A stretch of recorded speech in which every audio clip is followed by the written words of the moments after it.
In today's video, I'm going to help you decide which Canon R series mirrorless Canon camera you should be picking up for yourself in 2021. I'm going to be going over some of the biggest things that I see going on online, on the forums, on the Facebook pages that really needs to be addressed in this video for people who are asking about which camera they should pick up. And then the biggest differences I have seen after using everything from the M50, the RP, the EOS R, the R6, and the R5. I've used all of them in the course of the last 12 months, and I've used many of them side by side.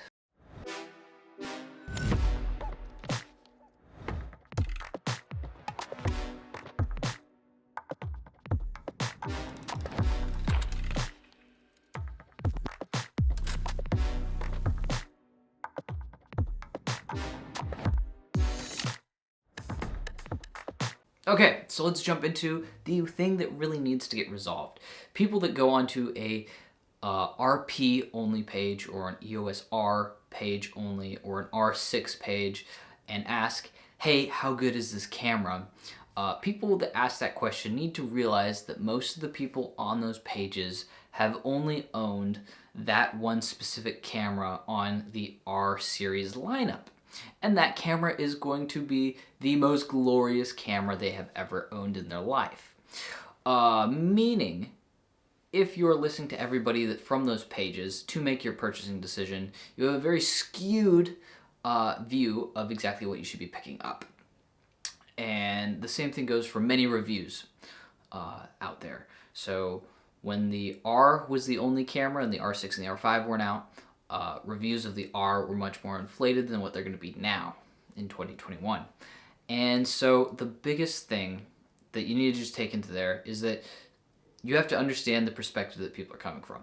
I've used all of these cameras and I can really break it down for you and tell you right now that the biggest difference between almost all the lineup from the RP to the R5 is the autofocus system.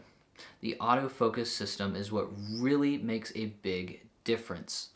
I'm assuming that since the majority of shooters and people using these R series cameras, about 60% of them to 70% are exclusively using it for photo, and then maybe 10% are using it sometimes, and then there's only about a minimal amount of people that are actually shooting both a lot of photo and a lot of video like myself. And these people are really where these cameras shine. If you're only doing photography, yes, these are awesome cameras, but ones like, I want to say Panasonic, just other brands in general, some of them do focus on photography only a lot better. These are wonderful hybrid cameras. And I'm not really going to focus on the wonderful video side of it, but I'll kind of touch on it. But the autofocus system is what really, really sets apart the heavyweights of the R6 and the R5 from the RP and the R. If you're doing any sports or fast-moving subjects, you will struggle with the RP and the R. For some reason, they either nerfed it or they just didn't focus on them enough, or there's just something wrong with those autofocus systems. But in application, sometimes it's even hard to get 4 frames a second, and then the ones that you do get are just out of focus, and that was on the R, and the RP is even worse in some situations.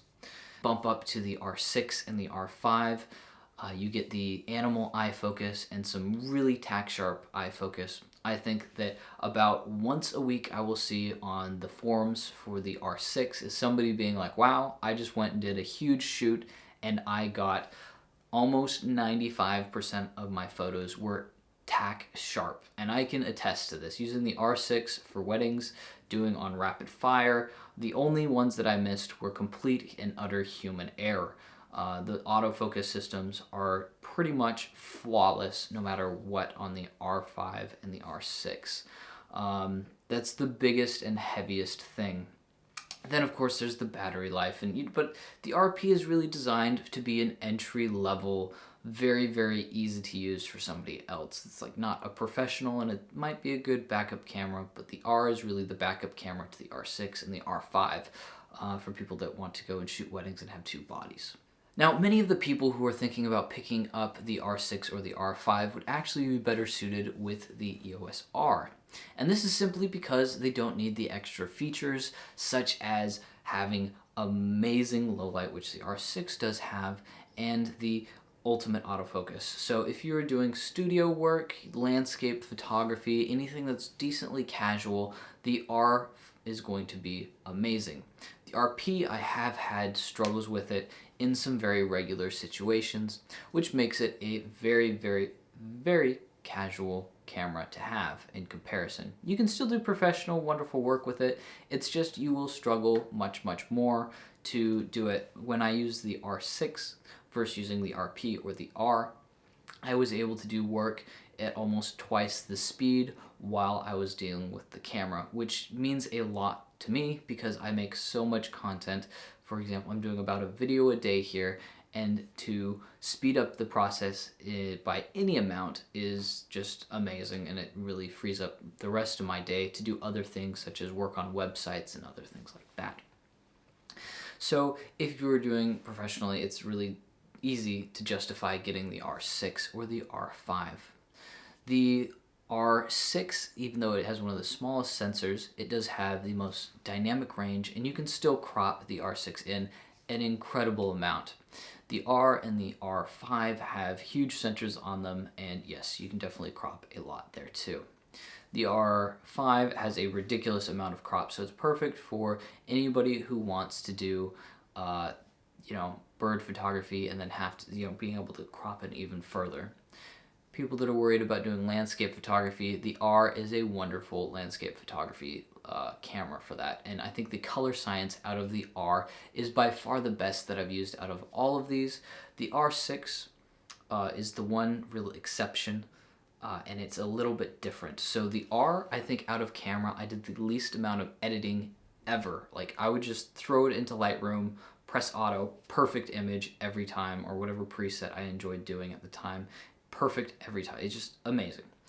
The R6, however, I think what happened here, and this is just speculation, but it's a little bit more saturated in the colors because it allows more of the colors to come through while shooting in low light. So while I do have to edit a little bit more, I am much more happy with the colors that come out of the R6 after editing than I was out of the R. And I assume that something similar is with the R5. The R5 is the one that I've had the least amount of time with. However, if you know that the R5 is for you, then you know it's for you. And then the overall customizability of these cameras comes up next as the biggest thing, whereas the RP has almost no customizations that you can have. The buttons that you have are the buttons that you have. There's almost no remapping that you can do there. The R had quite a bit of remapping that you could do. The R6 and the R5 had a massive amount of remapping that you can do, and they both came with the joystick, and they just both really knocked it out of the park as far as pretty much everything that you could ever want to be able to remap is there, or they have allowed you in the future. It probably should all be unlocked so that you can just customize to your heart's content. As far as which one you should pick up, I am still going to recommend more often than not to most people that the EOS R is by far the way to go for almost 90% of the photographers asking this question. The RP is probably a little bit too casual for most of them. If you're entry level, then simply by you not knowing, it's just you go to the RP. That's always going to be a great one. If you are truly entry level though and you have no idea if photography is going to be for you, the M50 is definitely a better option as it is way easy to get used to, and there's almost no way that you can mess yourself up in these settings. All of these cameras do really, really kill it, and I'm not dogging on any of them. They're all great for the price range and what they do, but this is to help you understand which ones do which and which one does, that. And for those people that are doing the video, the RP really isn't all that great for the video.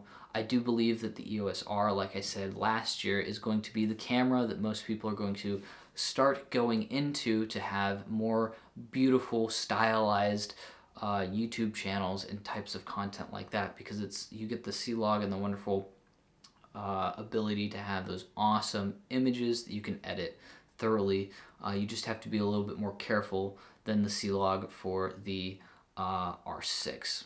And then the ridiculous 8K that you can get out of the R5, that's, you know, if you know that you need 8K, then you know that you need that camera.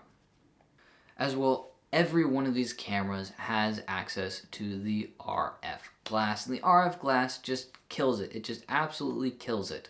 And there's pretty much, that's the biggest kicker between Sony and Canon, is that the glass lineup that you're purchasing into is so much better. The camera body matters. It might help with usability in your workflow and speed, but the end result that you can get out of your camera body is virtually the same from almost all the way back to a 600D, since the lens is really what makes the magic. And you do have access to one of the best lineups with the RF glass, no matter which one you purchase. So the big things are time, the ability to use them, the autofocus system if you need it, if you don't, and then really just asking yourself, who are you asking to get the information to make your purchasing decision. If you're going off a review from somebody who has never used any of the other Canon lineups, that review is always going to be a little bit more skewed. And I've been there. When you are first getting into YouTube, some of your videos do end up that way, but eventually you start getting the knowledge and everything grows. So just grains of salt. Thank you so much for watching. Don't forget to like and subscribe to this channel for everything mirrorless Canon cameras. We have wonderful tutorials on how to set up everything, almost everything that you can think of on all of the R series lineup. Thank you so much for watching, and take care.